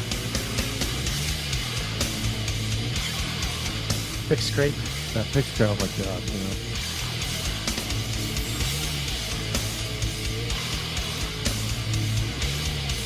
Again, not a song that you just go right and bring to the band. No. Out. Look how That's so simplistic that riff is. Yeah.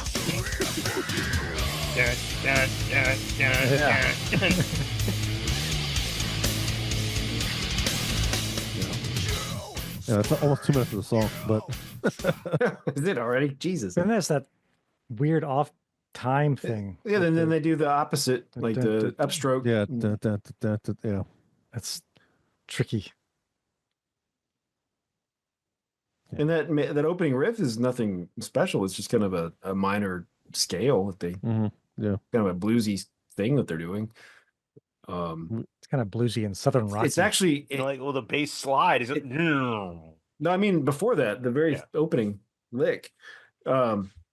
It's deceptively simple if you go to learn it. At least for me, I was like, oh, it's like you want to do more than it is because it's like it sounds like there's more going on, but it's just kind of a little pentatonic scale, you know. Yep. Well, not in descending order or anything, but it kind of skips around. But it's amazing that they can just take that and again, like just mesh it and work it into one of the best songs on the album, and I guess it would be considered a deep cut on this album, right? Because Yeah, it it wasn't a single or anything. No, they did play it Um, live though, but Yeah, they probably played everything on this album live, right? Maybe not Shedding Skin. I'm sure. I don't know, maybe not. I don't know. I have to Yeah. check Setlist FM. I'm not going to do that, but but yeah, you said the lyrics. Obviously, what they're about is he didn't like his father. father, yeah, clearly, yeah. So at least lyrically a little unrelatable for us, luckily, but Yeah. not a little, but very, but still, Yeah. it's like he captures that aggression. I could see this being a huge song for people who actually had Problems with their families. yeah, Yeah. problems with their parents. So We got to play the end, right? I mean, Jesus Oh my Christ. god, yeah. That riff. This fucking lyrics here are so good. So awesome.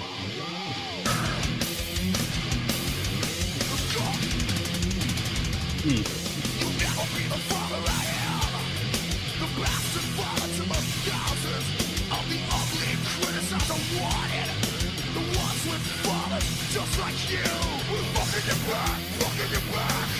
I'm shoving my knife right down your throat. Can I find the guts? Can I feel the heart? Look at the ground as it shook me up. Does it taste like tequila or failure? Fucking your back, we're fucking your back. We're fucking your back, we're fucking your back. Criticize, direct. We're fucking your back, fucking your back. So good.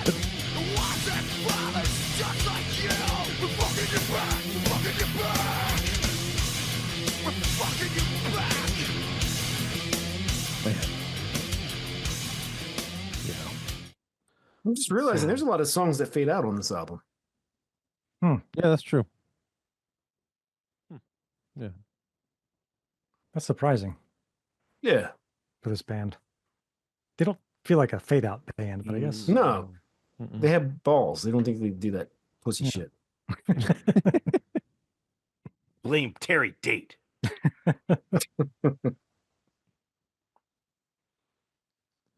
We're up to Shedding Shedding Skin. Yes. I found a link. They did play the song one time live. One time. Wow. Apparently. The song's so good. I know. More. Yeah.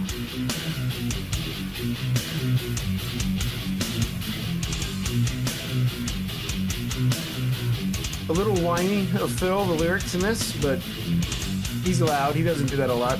At least he didn't up to this point. Okay, they played it more than one time because I'm finding more clips of them playing. Okay. So,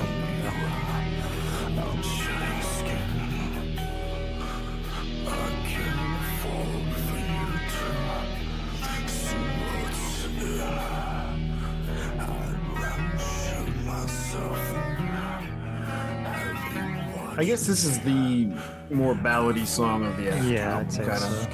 The, this love. I mean, well, this part of it, yeah. Yeah. This isn't a ballad. No. Well, most ballads aren't technically ballads either. Just in the way we use it. Yeah. The slow song, you know. Yeah.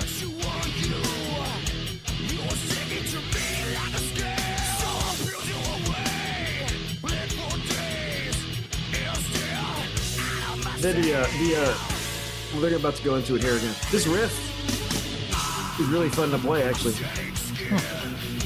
The guitar and bass are matched on this. It's,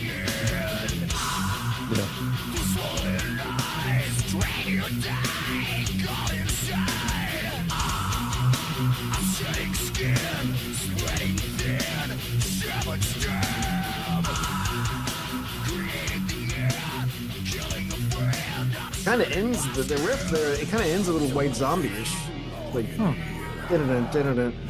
Yeah. It's like Thunder Kiss. Yeah. Oh yeah.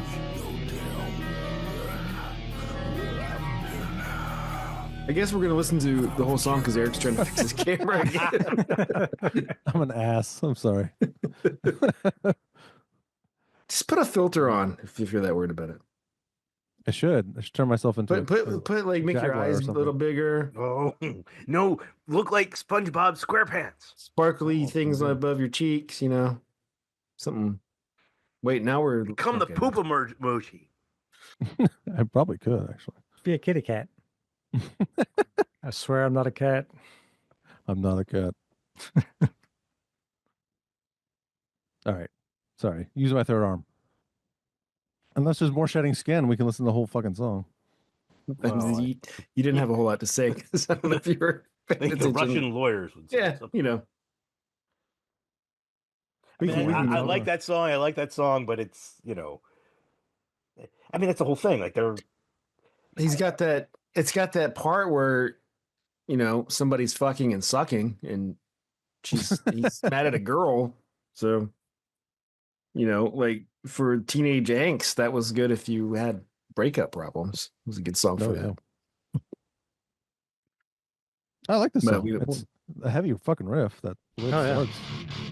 Let's tune down. It's gotta be right. I think so.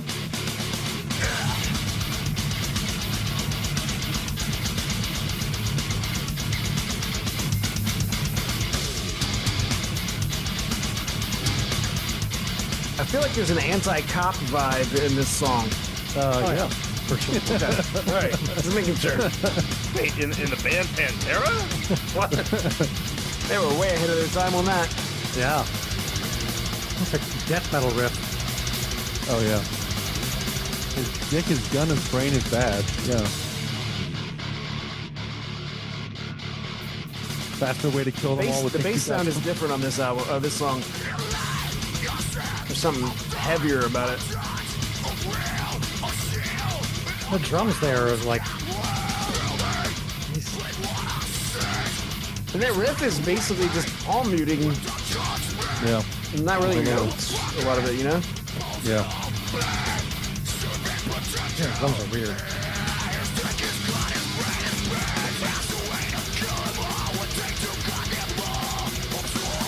Kind of a thrash riff there. Oh, very thrashy. Yeah. Yeah. Oh, the drums there.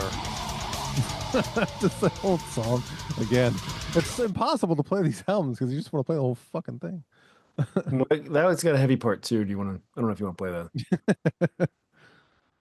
I guess all their songs kind of do this, don't they? Yeah. Yeah. They're so formula. They're basically AC/DC.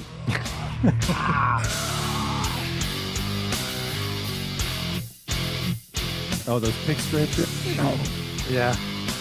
Yeah.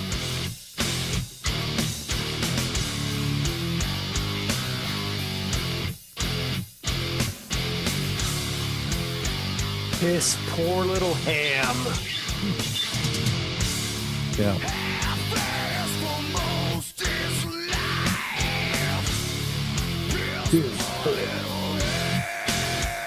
That pick scrape thing, I wonder if Terry Date showed him that, because that Overkill would do that a lot.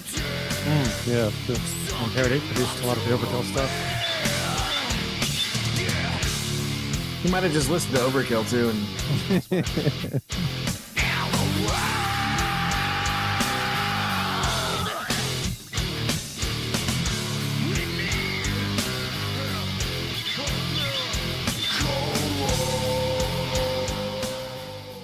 Oh, and the drums at the end of this song too. Oh my But god. actually, the whole thing at the end where it speeds up. It's ridiculous. it's Charlie Benante-ish. Yeah.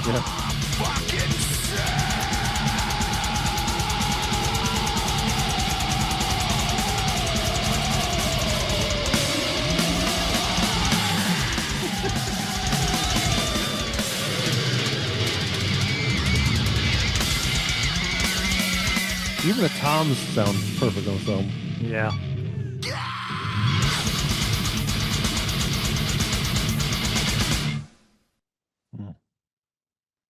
I remember back when I was younger, that song was like the one on this album. I was just like, meh. But I mean, even that one being like, maybe the worst song. Like, I mean, it's not Well- Good Friends in a Bottle of Pills, but one way or another, it's like comparatively, like, is that could you even say like that one? Meh. You know what's? I mean, it's you know such a good song. Yeah. But when you look at the But- rest of the track list, it's just like, holy crap. But it's funny you just mentioned that, and if you take out "Good Friends and a Bottle of Pills" and the cover song, I never even considered what was the worst song. You know, like that's how, like Yeah. this Yeah, album's yeah. very even, strong throughout. You know, Yeah. Yeah, absolutely. Yeah, But that's another thing you just mentioned, though. Like, throwing AC/DC, which does the same thing over and over again. I mean, let's face it, when you're talking about Dime, he's the I guy was who wrote kidding. all this shit. But one way or another, that's the thing. These guys aren't just replicating themselves. Mm-mm. I mean, some of the whole, like, the cool part does, we use the cool part over and over again. Yeah, sure. But that is not, the formulaic, conglomeration of what the drums and the guitar and the bass are all doing throughout the entire song, even when it's a simplistic riff. I mean, god damn it, that's why this band is as incredible as they are. And I mean, Mhm. maybe, it's unfortunate that, the Abbott brothers weren't able to replicate as incredible as what this is with anyone else that they played with, No. but still, god damn it. It's just mind-boggling how well this is put together. It's just the genius behind it. yeah. And it also may have been just that they were at the height of their creative career. Like, so they were probably in their 20s still, right, when this album came out, right? Probably, yeah. Probably. Yeah. And I don't know if you've seen the Rick Beato channel where he talks about how almost all artists, musical artists, their best shit is before they turn 30. Yeah. And I think Yeah. that might be a big part of this too, is because after that you kind of just Well, also the big thing we know is the best stuff is always before they stop doing the drugs. When they become sober, that's when. if that's what they started with, yes, pretty much you need to keep going, So Yeah. or at least, get better at drugs. Well, throws of I rejection. don't know that that's a thing. Well, Get just better at drugs. get on weed and beer or I think something. most people, that's what they start with, and Well, you go back to your roots. Those Rejection for a while was one of my favorites on the album for sure. Just that rejection, that scream. It's awesome. So pissed. God, it's so good. Yeah. And that riff, that way it opens is awesome. Yeah. Based on these last like 2 songs, it sounds even thicker, right? It's like an echo to it, like just like a slight echo. Yeah. Like a little reverb, A little more hollowness, you know.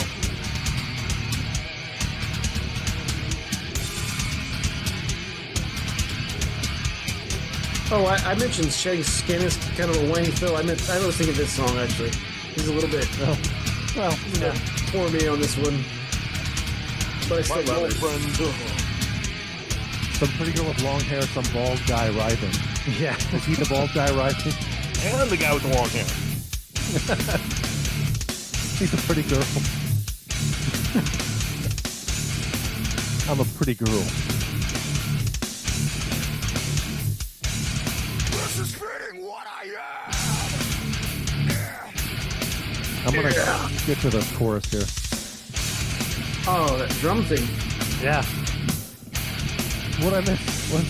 The double bass. Oh, that part. I love that. Yeah. Yeah.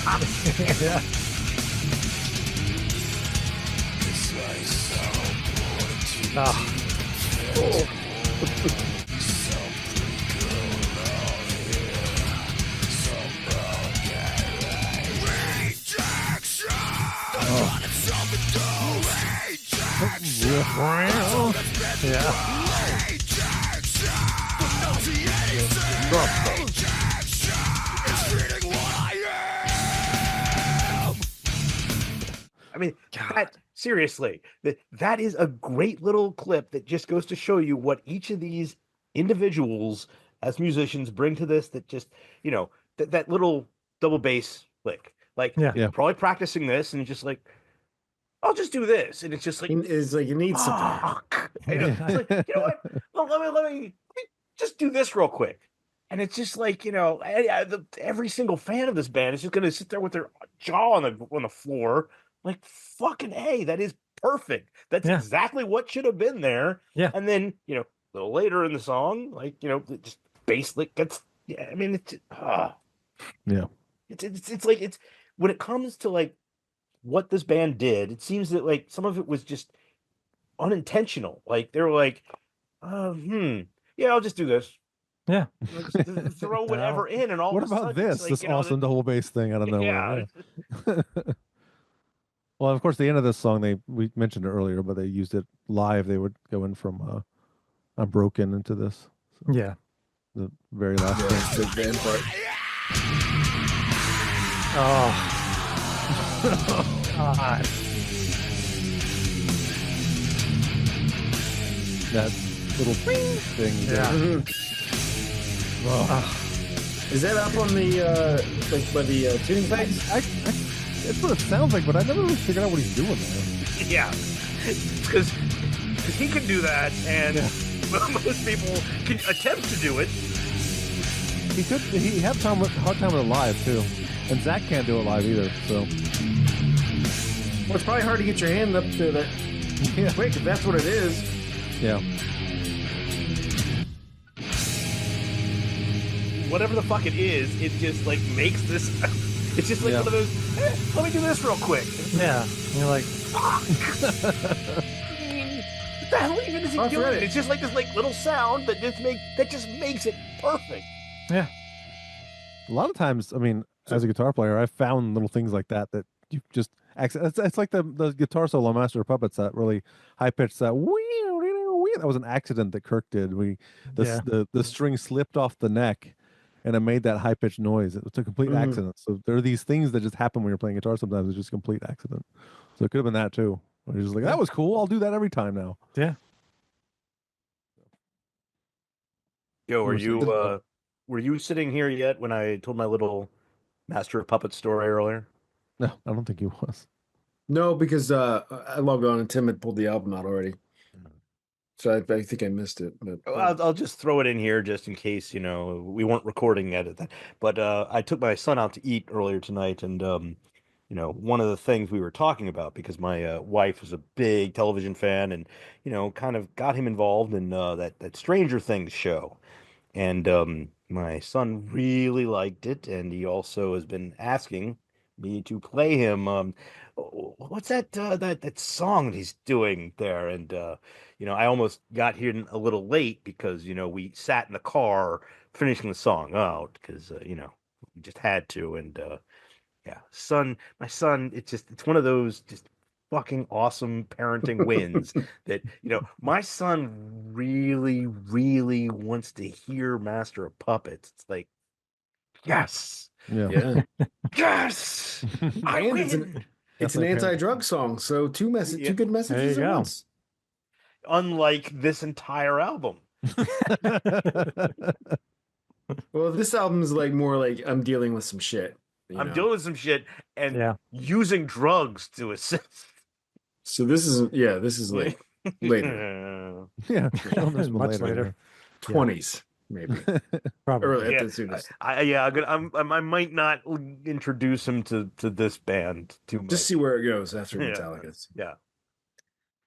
So He has heard an absolute lot of Iron Maiden, so I definitely know I can, make that left turn. Well, if he starts exploring on his own someday, he'll find Pantera very quickly. I'm sure he will. well, yeah, especially with the algorithms now. Yeah. Very, very quickly. Very quickly. You don't even need friends anymore. You have algorithm. You just need Spotify. No older brothers. That's You're right. just like, oh, here we go. Yeah. Yeah, God damn it. Planet Caravan is next, and we've already talked about this song on this show Yeah, well, because we talked about Paranoid. the original. Oh, Yeah. that's right. Okay. We don't get to do that a whole lot. Yeah. True. This was supposed to be on that Nativity in Black album. But, Oh, was it? Yeah, didn't it's know supposed that. to be, but Why did some they reason- get rejected? I'm not sure. I think it's in That's that what the song story. Throws of Rejection is about. Yeah. And something else. Well, it's a good That's cover. the one thing. Like when I You can talk over it. okay, when I first heard this, I have never been a huge Ozzy or Black Sabbath fan. I was aware of some of the major hits, but was Planet Caravan a major hit of Sabbath? No. I don't know. So when I first heard this, I did not realize that it was a Sabbath song. I just thought it was like, okay. And then I read, obviously I read that it was not a Pantera song in the liner notes while I'm reading along with the lyric sheet, in the tape that I bought. But I always felt like, when it hit this was, to me, I mean, let's face it, doing a cover of this, Pantera doing a cover of this song is kind of a little drastic because it doesn't fit their style at all, but it's something I felt like they were giving, homage to their predecessors, just a big, hey, this is where it started for us. You guys should also be aware of this Sure, shit. yeah. If you don't Yeah. like, to me, as a guy who did not really go back to the originals, I started didn't know with this song. Metallica. Exactly. I didn't know the song at all. And so that made me, I still didn't because I was too busy getting into punk rock at the time. But one way or another, it made me stop and think, like, I should, in hearing this, go back and honor the start of the genre and get into some of that 70s stuff.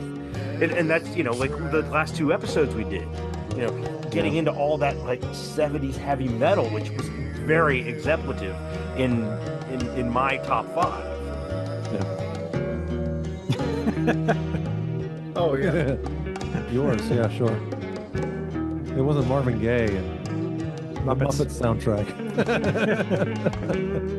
Sorry, I'm not a perfect person. Well, you had Live Evil, which is it's a Black Sabbath Second album. Yeah, there you go. It's both. I don't remember if I think I knew enough. Like this sounded different enough from Pantera. At least I must have looked in the album at the liner notes to be like, I don't. And I had Paranoid before I had this album. Oh, okay. I didn't listen to it a whole lot. It's never been one of my favorite Sabbath albums. But yeah, I Like, I don't. To me, I always I think felt I like, think I recognized that it was like I don't think this is them. Yeah. I mean, it's such And it a was last drastic on the change album. from what they always do and everything else, and the fact of how mellow it is Mhm. really. I mean, I just felt like it was a great way It's to amazing kind that of they chill picked that. out and phase out this album. I mean, let's face it, it's Pantera. Pantera, if you could describe them in the simplest terms possible, are just like a blitzkrieg to your freaking face. They are just like just forcefulness. They are just I mean, They were no one they is were the as they were the '90s version of what Sabbath was in the early '70s. If you liked heavy Yeah. music, you know, Yeah. and for them to pick that song yeah. when they could have taken like 100 other Sabbath songs that Yeah. were fucking heavy, you know, and for Yeah. them to pick that is really fucking cool, you know. Yeah. Yeah. It makes you wonder if that like there were no slow songs. There were no List Loves or Cemetery No. Gates. So Mm-mm. I wonder if they purposely chose a song that was a little slower because they didn't have a, because I'm sure there are fans of this band that love the stuff they do that's a little slower paced and so But I mean, maybe- let's time out. You say this stuff that's a little slower pace. When you're talking about This Love or what is it, Hollow? yeah, they I mean, get I'm heavy. sorry, but both of those songs, yeah, they're slower pace that end up the Yeah. most destructive and just Yeah. Yeah. brain We're talking about- exploding parts well, that are just like yeah. Yeah, but we mean like the contrast, you know. yes. Yeah. But that's the thing. I feel the contrast here is the fact that this mellowness is how, like, it was always to me when I listened to this album from start to finish, and that's another one. We were talking, recently about Marvin Gaye, with What's Going On, that being an album that you can't just have it randomly show up like one track from it. You should listen to that from start to finish. This album, and I'd say, Vulgar as well, is just two masterpieces that should be listened from start to finish. And this song being at the very end is just that kind of like you sit back and you exhale. This is the Mhm. exhale Yeah, of this exactly. album that's just like, Oh yeah. you know what? That's exactly what it okay, is. okay. You know Yeah, what? Now, that's a good point. you know what? After that, I feel good, and I fucking feel strong, and I This is feel the- like I can go This is not the do post drugs. like the whole album's like fucking hard, like just pounding, and then this is like I don't want to make the analogy. cool but I will. down. It's the post coital It's fucking cool down. Smoke a cigarette, like, and I could see these guys smoking weed and just jamming. Yeah, to oh, the yeah. song, Oh, absolutely. Yeah. Bill Anselmo. Have you watched the Vulgar video? They have I gigantic. seen this band live before? Yeah, right. Exactly. Well, the album starts off with like legalizing weed. Just, like, Yeah. the first- it's I will never forget somebody saying to me that they sold out because of on this this song. album. They said this. I Is it know. this song? Yeah. Oh, I'll never my forget God. that. Wait And a I was, minute, I was this like, dude, song? You're yeah, like, they're like, that's dude, the cover song, right? that new album, man, they sold out. I was like, what? Dude, Planet Caravan, really? And I was like, what? Did you hear the rest of the album? Wait, time out. So please explain to me the reasoning of how putting Caravan is a. I don't know. How do you explain to anybody? I swear People love I swear to that. God, like it's. I don't know how it is now. It's probably not a thing anymore. But like when we were younger, I think people would just have to like they didn't know what sold out meant, so they would just pick a point like to Yeah. say, "Oh, that's a little different." They sold out there, you know. Time Yeah, out. yeah, Joe, absolutely. you're absolutely right because, like, let's face it, 93, 94, let's face it, anything post Black Album, it's like, oh, well, they sold out because Mhm. I don't know what that means, but I think that's what's happening here. It was the they buzzword sold when the out Black because album they came out. used periods in their Yeah. liner notes. Yeah. yeah. Yeah, right. They actually used grammar and Yeah. pathetic. It's let's face it. Hey, I probably said As soon the as same you damn sold thing. anything, you sold out. So I still say that Metallica is complete sellouts and always have been, but gotta keep that I'm shtick. fired. Yeah. When Dave Mustaine left, man, that's when they became sellouts. Yeah. When Dave Damn Mustaine, straight, Eric. when he When he left. left. The first time you, just like Tool said, the first time you ever, but well, they didn't really say this, but the first time you ever got money for playing anything, and you sold out. Yeah. Like that's Even when it didn't cover your gas money. yeah. I mean, you turned professional. As soon as you're not an amateur anymore, you sold out. I sold out long before you ever even knew my name. When I was a paid fireman, I sold out from being a volunteer. Like, it was like but nobody talks about it in that circle. Like, there's other animosity, but it's not like you sold out. I sold my soul to sell a record, and you bought one, Buddy. That's such a good song. Oh, it's one of my favorite Tool songs ever. Yeah. That's Fuck you, buddy. Oh. What year is that album? 96? 96, yeah. 96. 2 more years. Yeah. All right, well, that was Far Beyond Driven. Oh, grading, right? Obviously, well, this should be pretty easy, right? Yeah. I mean, F minus. Is there any surprise? I mean, are any of us not saying A plus? Can we just say A plus around the A plus across the board? A plus. I'm gonna say A. Fuck you guys. Because it sold out at the end. Yeah. Yeah. That playing the Caravan, man. I don't know. They played a Black Sabbath song. One that nobody was even aware of was a Black Sabbath song when they first heard this album.